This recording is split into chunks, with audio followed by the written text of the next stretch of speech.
Senator مشتاق احمد خان سے تعلق رکھتے ہیں، انہوں نے اس کی مخالفت بھی کی اور گفتگو کی، انہی سے پوچھتے ہیں خان صاحب۔ جی السلام علیکم ورحمۃ اللہ۔ اچھا میں ایک یہ بتائیے گا کہ سینٹ میں تو پی ٹی آئی کی جو ہے اقلیت ہے، اس کا مطلب ساری پارٹیاں متفق ہو گئی تھی اس بل کے اوپر، اس گھر اجاڑے بل کے اوپر۔ ہاں جی سب سے پہلے تو میں آپ لوگوں کا شکریہ ادا کرتا ہوں کہ یہ جو خاندانی نظام کے لیے ایک ٹائم بم سیٹ کیا ہے، اس کو ان نوٹس لیا ہے پوری پاکستانی قوم نے، اور آپ لوگوں کی شو نے کم از کم اس اہم جس کا تعلق ہمارے مستقبل سے، ہمارے خاندانوں سے، ہمارے گھروں سے، ہمارے حیا اور غیرت کے کلچر سے ہے، اس کا آپ لوگوں نے نوٹس لیا، تو میں سچی بات ہے کہ آپ لوگوں کا مشکور ہوں۔ شکریہ۔ اب میں آتا ہوں، دیکھیں اس ایشو پہ یہ جو اس طرح کی قانون سازی ہوتی ہے نا، مجھے حیرت ہوتی ہے کہ پورے سینٹ میں واحد بنتا تھا جس نے اٹھ کر اس کی کلاز بائی کلاز خرابیاں گنوائی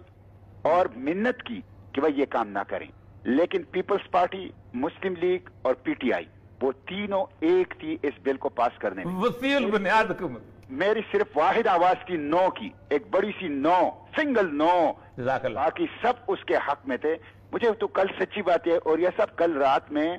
دکھ کی وجہ سے سو نہیں سکا ہوں کہ یہ کیا ہو رہا ہے۔ آپ نے کلاس 3 کی جس میں ڈیفینیشن لکھا گیا ہے ڈومیسٹک وائلنس کے اس بل کا، وہ تو آپ نے وضاحت کر لی۔ کلاس 3 کی جو بی ہے، اس کے اندر بھی اسی طرح کی ڈیفینیشن جو ہیں وہ، ہاں جی میں دیکھیں، ہاں جی ہاں، جس میں یعنی یہ لکھا گیا ہے کہ تھریٹ آف ڈائیورس، جی ہاں، طلاق کا لفظ آپ نے بولا تو یہ ڈومیسٹک وائلنس ہے، اور اگر آپ نے دوسری شادی کی خواہش کا اظہار کیا تو یہ بھی ڈومیسٹک وائلنس۔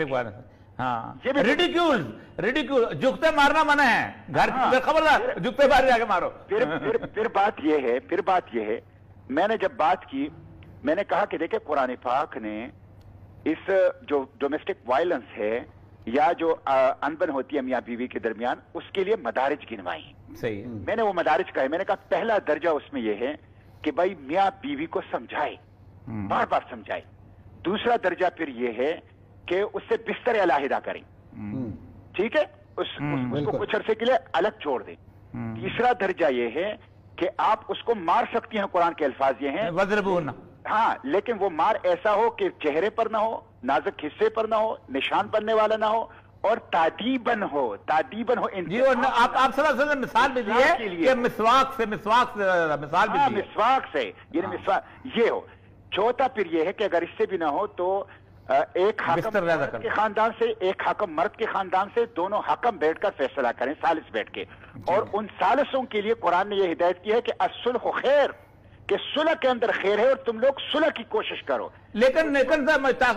سمپل، اس میں تو میاں بیوی کا تو مسئلہ ہی نہیں ہے، اس میں تو بیٹی شامل ہے بھائی، اس میں تو بیٹا شامل ہے بھائی۔ اس میں جو گھر کی تعریف کی گئی ہے، اس میں بیٹا، بیٹی، بہن، بھائی، ماں باپ، اولاد، کام کرنے والے خواتین، رہنے والے رشتہ دار، سب کچھ جو اس پریمیسز کے اندر رہتے ہیں وہ تمام انسان شامل ہیں۔ اچھا، لیکن زیادہ تر چونکہ یہی چیز ہوتی ہیں، پھر میں نے کہا کہ اس پورے بل میں جو اصلاح کا پہلو ہے، ریکنسولیشن کا پہلو، وہ تو سرے سے نظر انداز ہے۔ آپ مجھے بتائیں، ایک باپ اگر اپنی بیٹی کی شادی کے لیے، ان کی تعلیم کے لیے، ان کے اپنے بیٹے کی تعلیم کے لیے، ان کی شادی کے لیے دن رات کام کرتا ہے، جھڑکیاں کھاتا ہے، مزدوری کرتا ہے، خون پسینہ ایک کر لیتا ہے، وہ آ کے اگر اپنی بچی کو گھور لے یا اس سے کسی وجہ سے، جائز وجہ سے، یعنی کل وزیر اعظم صاحب نے کہا نا کہ مجھے حیرت ہوتی ہے کہ یہ وزیر اعظم انٹرنیشنل میڈیا میں جو بات کرتے ہیں، ہیرو بننے کی کوشش کرتے ہیں، اور یہاں آ کر اسلام کی بنیادیں اکارتے ہیں، بنیادیں، وہاں پہ ہیرو اور یہاں پہ جو لباس ہوگا۔ نہیں، آپ سنیں، آپ مشتاق صاحب ایک سوال کا جواب دیں۔ ایک بیٹا جو ہے اپنی گرل فرینڈ کو لے کے گھر میں آ جاتا ہے، یا ایک بیٹی اپنے بوائے فرینڈ کو گھر میں لے کے آ جاتی ہے، اور باپ کہتا ہے تم کیوں لے کے، وہ کہتے ہیں مجھے اس سے ایموشنل کو دیا ہے، مجھے اس نے سائیکولوجیکل دیا ہے، اور یہ بل پاکستان کا قانون بن چکا ہے خان صاحب۔ ہاں، نہیں، اس میں تو یہ ہوا نا کہ اب یہ سینٹ کے اندر جو ہیں یہ واپس قومی اسمبلی کے اندر جائے گا، واپس قومی اسمبلی سے۔ میں نے ان سے کہا کہ دیکھیں آرٹیکل 35 کانسٹیٹیوشن کا کہتا ہے، اس کے خلاف ہے۔ کانسٹیٹیوشن آرٹیکل 35 کہتا ہے کہ the state shall protect the marriage, the family, the mother and the child. اس میں میرج، فیملی، مدر اور چائلڈ سب کچھ آپ تباہ کر رہے ہیں، یہ آرٹیکل 35 کے خلاف ہے۔ میں نے ان سے یہ کہا کہ آرٹیکل 1